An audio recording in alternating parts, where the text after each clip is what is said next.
Hi, I'm Miles Goldsmith, and this is my podcast, Game Design Hour, where I interview the people behind the video games you love. On today's episode, I interviewed two of the amazing people behind Mini Motorways. The first one is Ruby Solomon. They are the Associate Community Manager. The second person I interviewed is Tana Tanoi. He's the technical designer behind Mini Motorways. Before we get into today's interview, I wanted to let you know about today's sponsor, Hoffman's Woodstuffs. They specialize in the design and fabrication of custom furniture made from reclaimed or sustainably sourced hardwoods. They also make custom goods and gifts for any occasion. You can find them on Instagram at Hoffman's Woodstuffs, or you can find their website using the link in the description. If you stick around until the end of the episode, you can find out how you can save 20% off your next order. Let's get into the interview. When did you first realize you wanted to work in the video games industry? My entry into the games industry was sort of a happy accident, actually. There was no one moment that I realized that was the industry that I wanted to work in, but ended up getting a job with Dinosaur Polo Club and saw the inside of how it all works and stuck around because it's pretty cool. Yeah, I've kind of always been into games and making games, and I started with like Gary's Mod, which is like a mod for Half-Life 2 and games like that, and I would make mods on top of that mod, so it's kind of 3 layers deep at that point, but it was fun, and went to game jams at university and then ended up at Dinosaur Polo Club. So Ruby, you already answered this, but Tana, how did you first get into the video game industry? Dinosaur Polo Club was my first job out of university, which was real exciting. My backup plan was to get a software engineering job and then kind of make games on the side until one took off, but this works out better for me. So how did the first idea for Mini Motorways originate? It all started with this game that we really liked called Freeways. Obviously, Mini Metro was already out at this point and was really popular, and we wanted to make something that would be like a spiritual successor. And we saw this game Freeways, and Justin Smith, the creator, was real cool. Basically, it's a game about, you have these little intersection puzzles where you have to get cars from one point to another point, and you can draw the roads. And we're like, what would our Dinosaur Polo Club take on this game look like? And that's where it started, I guess. Basically, the initial pitch was Freeways meets Mini Metro. How large was the team that worked on it? So way back when, the team initially was about 10 people. And because of how well Mini Motorways has done, we now have 21 people working on it, which is really exciting. Definitely grown more than doubled. Are there any major differences from the original idea to what has now ended up getting shipped? It's a very different game from what I pitched just before. I had done this talk for GCAP a few years ago, actually, which kind of went through every single prototype. And in that, you can see our idea process and how it evolved from what the initial pitch was, which was a lot closer to Freeways, to what it is now, which is kind of like Mini Metro with roads, I guess. One of the things we wanted at the start was Freeways having these handcrafted puzzles, but with that rowing flair that Mini Metro has. But towards the end of our prototyping phase, we found that those were quite conflicting ideas, to have something be handcrafted and fixed, but also growing procedurally in an interesting way that you could replay over and over. So that's how we kind of ended up with the growing style, where the city will grow over time and you'll have to accommodate that. And we just took more inspiration from Mini Metro instead. Were there any big bugs or glitches of that sort, or just issues that the team got stuck on for a while? Mini Motorways is a real simulation game, and that means you get a lot of real interesting problems. One of them that was really bad at launch, back on the Apple Arcade launch, was if you had a car going to a destination and you deleted the road that it would take to get home, then it would just get stuck in the destination and permanently take up a car park spot, which meant if any other car tried to go to that destination, there's a chance that it would just end up backed up and you would just have this huge line of cars because the player disconnected one of the roads on the way home. So that was a fun one we had to fix immediately because it was really hard to know if you didn't have a route home. And the fix ended up being that whenever we calculate a path for a car, we calculate the path from where it currently is to the destination, and then we reserve all of those roads. So you cannot fully delete them. And then we also reserve the path back from the destination to the house that it came from. And you can't delete any of those roads either. And then it all works out. There was another interesting sort of, I guess, genre of bug that we've been dealing with lately with daily challenges and sometimes weekly challenges, where there will be certain modifiers that are applied to maps. For example, the challenge might be that you aren't given any bridges as upgrades, but there are certain maps that require bridges if they have rivers, for example. So there's been a few that have slipped through the cracks of our internal checks and ended up with these really unfortunate situations where for about 24 hours, people can't play the daily challenge. So that's been another one that is, I guess, more recent because the journey is, it's a long one with bugs and it's always evolving. That one's extra fun as well because essentially there are some maps like the LA map, for example, and the Beijing map where you can play the entire game without placing a single bridge. But other ones like Moscow absolutely require a bridge and you don't get motorways early. And in a way, motorways can function as a bridge if you're in a pinch, but it's a mess. But we've fixed it, I think recently. Yeah, there's always one that sort of sneaks up. You think you fixed it, and then somehow something unpredicted happens, and you have a whole swarm of players sort of bummed out that they can't play the daily weekly challenge. As more buildings are added into the game, the camera slowly zooms out to accommodate. When playing through the game, I never noticed noticeable camera zoom or like camera moving. How did you achieve that effect? Yeah, so that's one that's definitely heavily inspired by the Mini Metro one, because that one does the exact same thing of you're just kind of like connecting little dots, and then you notice that when you go to play your second game, I have way less space than what I just had. And I think the reason that works is that the game doesn't require you to like test the periphery of the border very often. You're kind of just interacting with a couple of core elements in the middle. And because there's always something going on, because it is like a ant farm or like constantly running simulation, there's just always something to look at. So the very, very slow zoom is the least interesting part. Which part of the game did you end up spending the most time working on? There's a lot of interesting systems in Mini Motorways, and one of the ones that I personally have spent a bunch of time working on is how buildings decide to spawn in a position.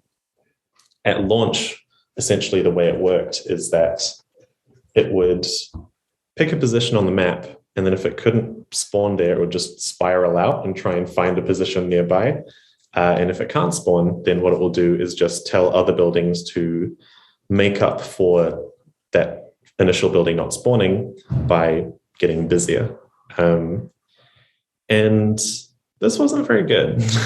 It felt very static, and it didn't give a lot of breathing room for players. And one of the other things we had at launch is things could spawn very close to each other. And sometimes you would end up with situations where you would have a house that was completely surrounded by other houses and you couldn't connect it without a motorway, which was a huge waste of a motorway. So a lot of the improvements we made after launch were to make the building system a lot more dynamic so that it will try lots of different ways to spawn things and like weight things in different ways. And then we also added like a one tile boundary around any building and destinations that you never had situations where there's houses right up against destinations. And then a funny caveat to that one is that we ended up making, I think it was one of the daily challenge modifiers. We just turned off the one tile boundary and said, yep, that's a feature now. Previously it was a bug, but I'm sure it'll be fun for a challenge. And then some of the other stuff we ended up doing was whenever we spawn in a building, we do a little Pathfind test from that building to like a destination and see if you can feasibly draw a road there. And if you can, then it's counts it as a good spot. There's lots of stuff we spend a lot of time on. Yeah, I'm sure we could go on for a while with that one. I think another one that I've noticed we are always sort of aiming to improve and have done a lot of work in the last year on is what we call pathfinding, how the cars get to the destinations and pick up the pins.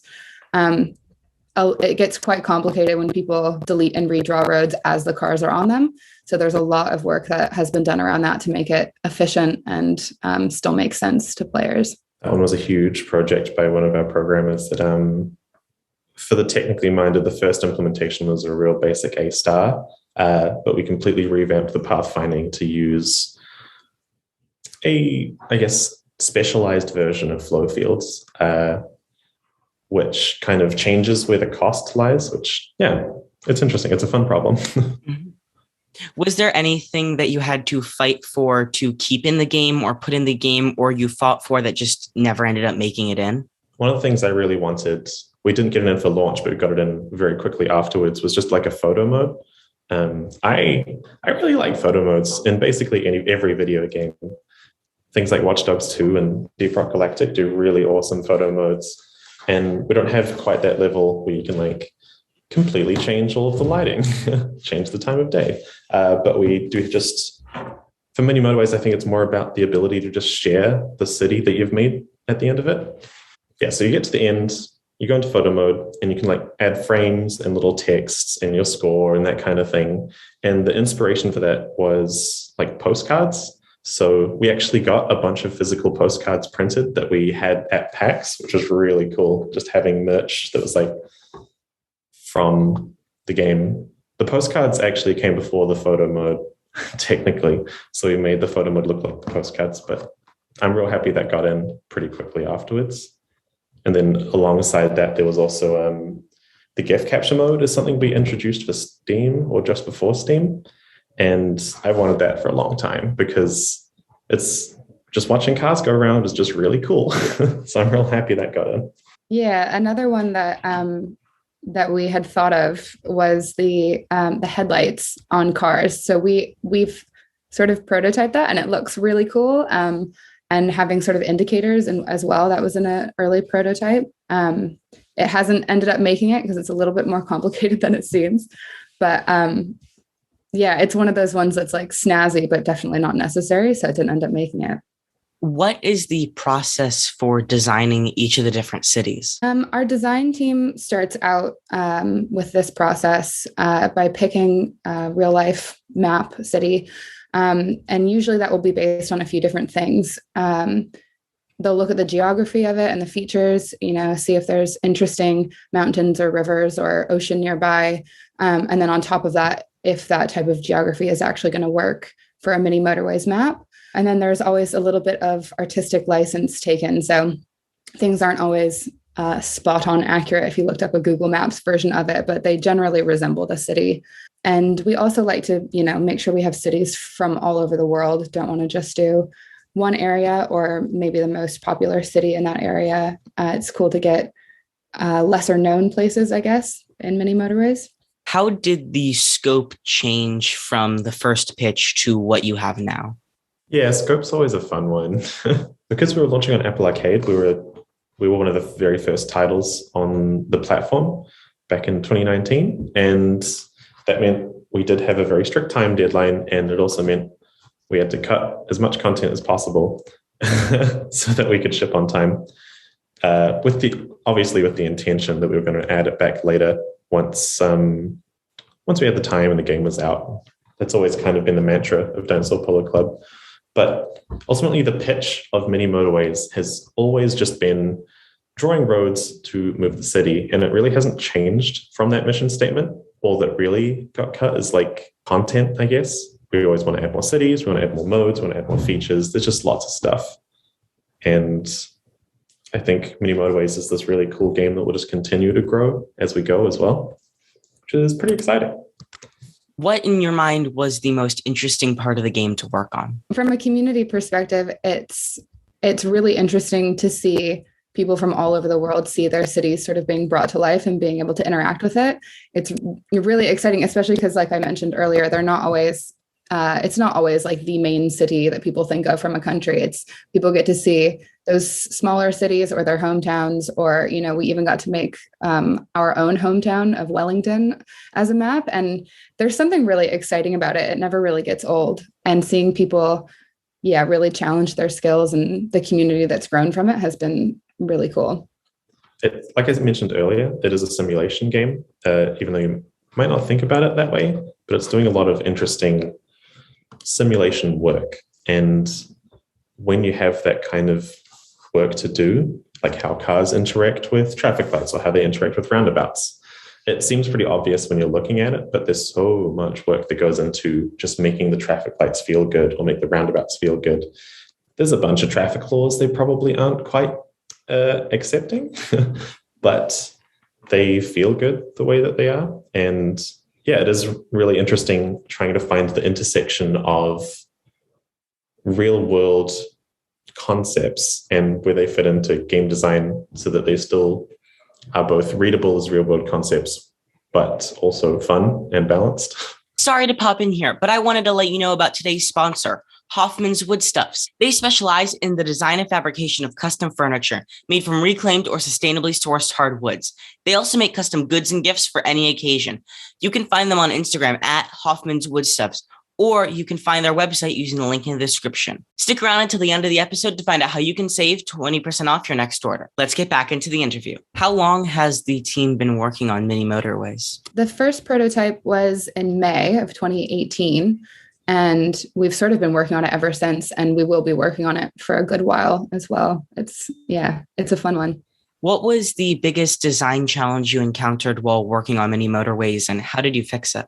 Yeah, so this one's fun because the thing that the game gets its name is the motorways. And ever since the really early prototypes, the motorways were always just really fun. When you start drawing roads, it's like, oh yeah, here is the system that is being placed and here are the rules that they obey. But the moment you get a motorway, it's like, oh, what if my cars didn't obey that system? What if they just flew over everything else and got places really quickly?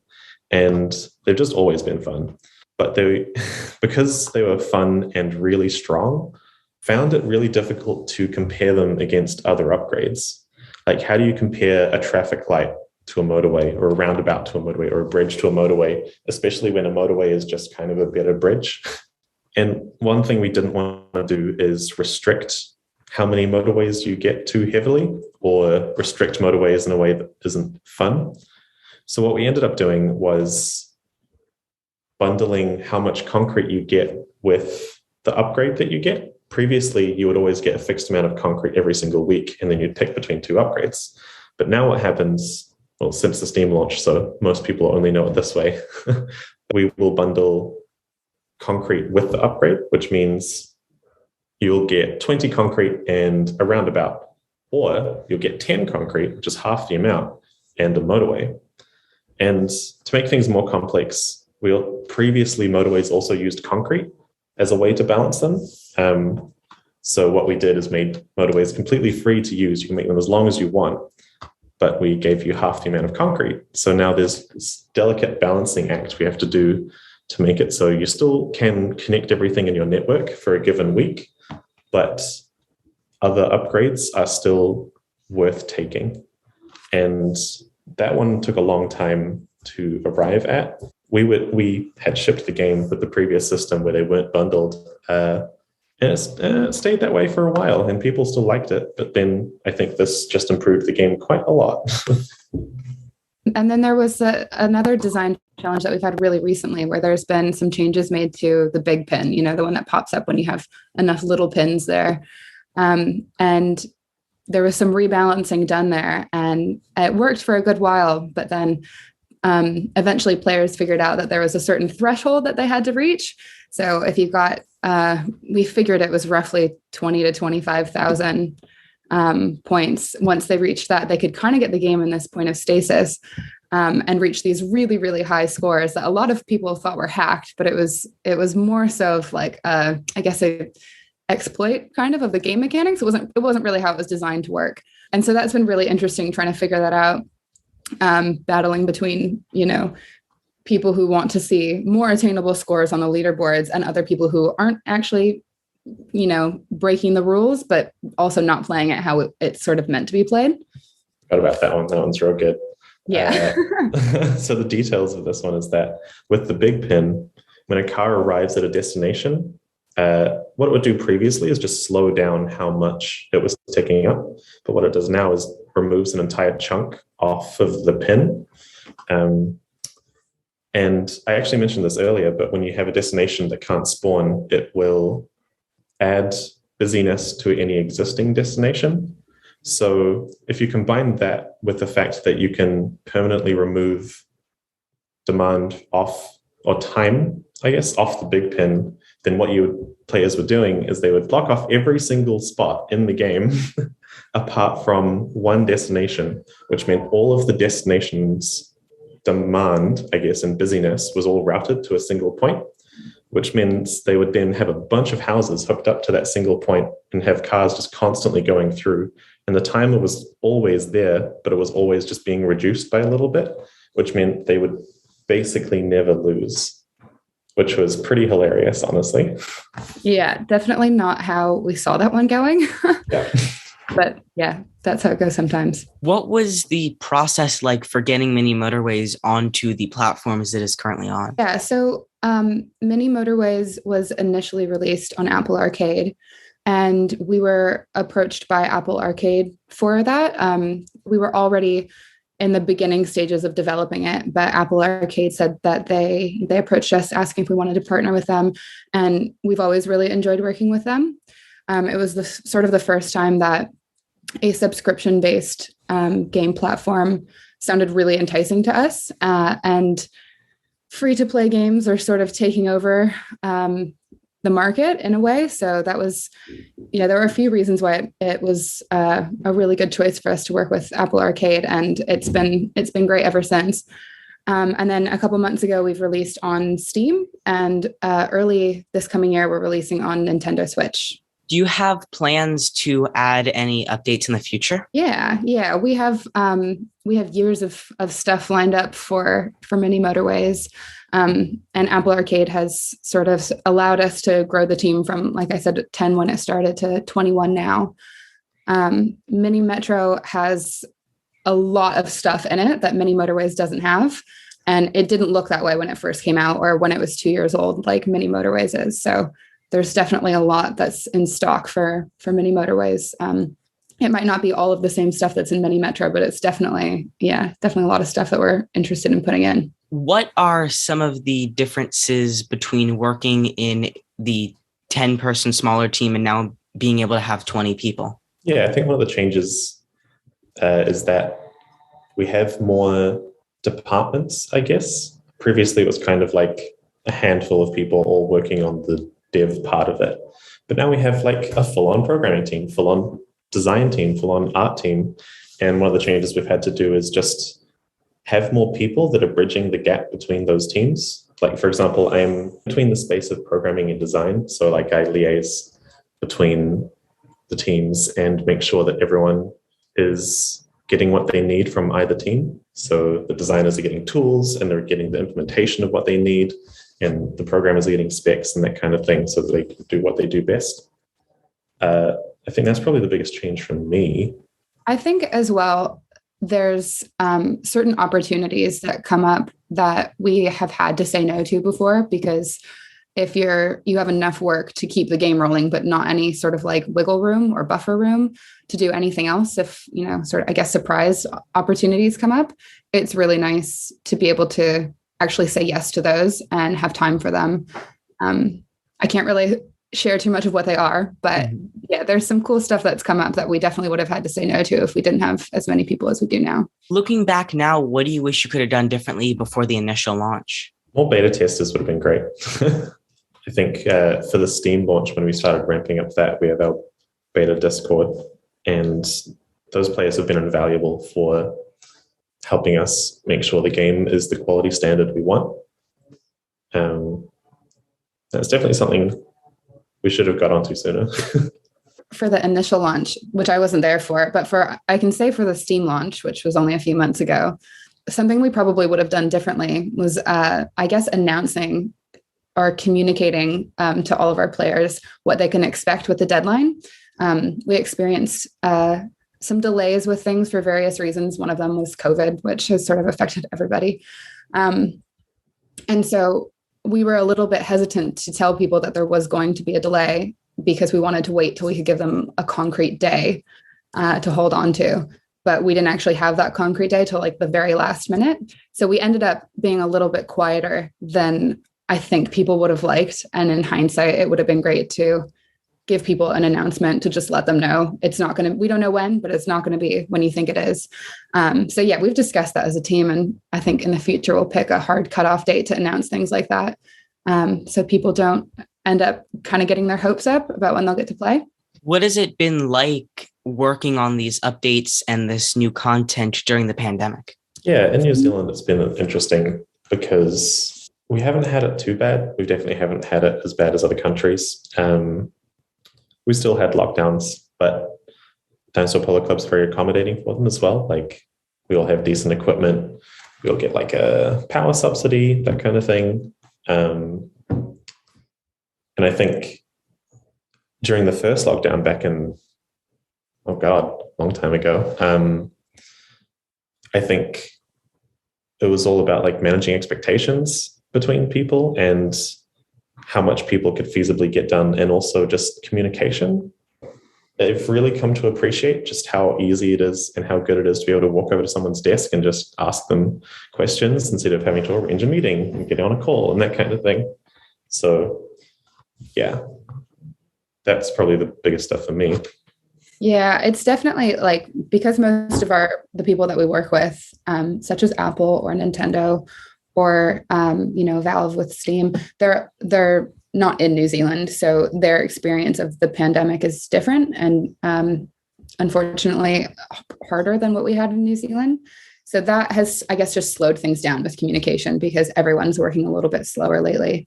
But I totally agree with Tana that we've been pretty lucky here, and tried to be accommodating and, making sure people had what they need, even when you can't just walk over to somebody's desk and ask them a quick question. So it's been strange and a little bit slower, but I think we've managed all right. What was the biggest lesson that you've learned from working on Mini Motorways? For me, it'd definitely be how much I learned during the prototyping. For context, we spent around 8 or 9 months doing prototypes, and we ended up with like 20 different versions of what Mini Motorways could have been.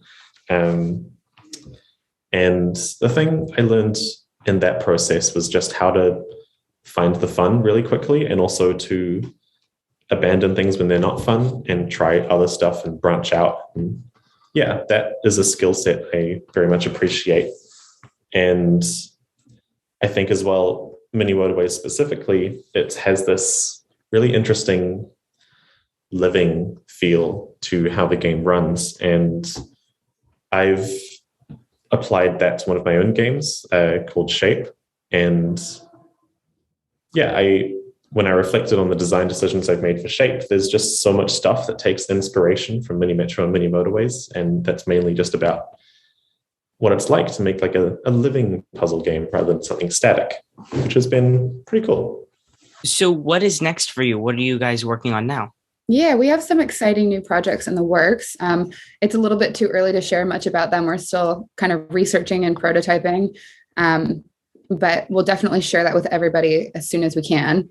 And yeah, we're always looking for ways to improve the game and, add new game modes and new maps and fun features. So we have a lot of exciting stuff in store for Mini Motorways. And we're always, adding things to Mini Metro as well, like new maps anyway. So yeah, like I said earlier, it has a long way to go before it reaches to the point Mini Metro is at right now. But we're really excited to keep working on that and our secret new project that will get announced at some point in the future. Thank you so much for your time. Yeah, it was nice meeting you. And thanks for all your awesome questions.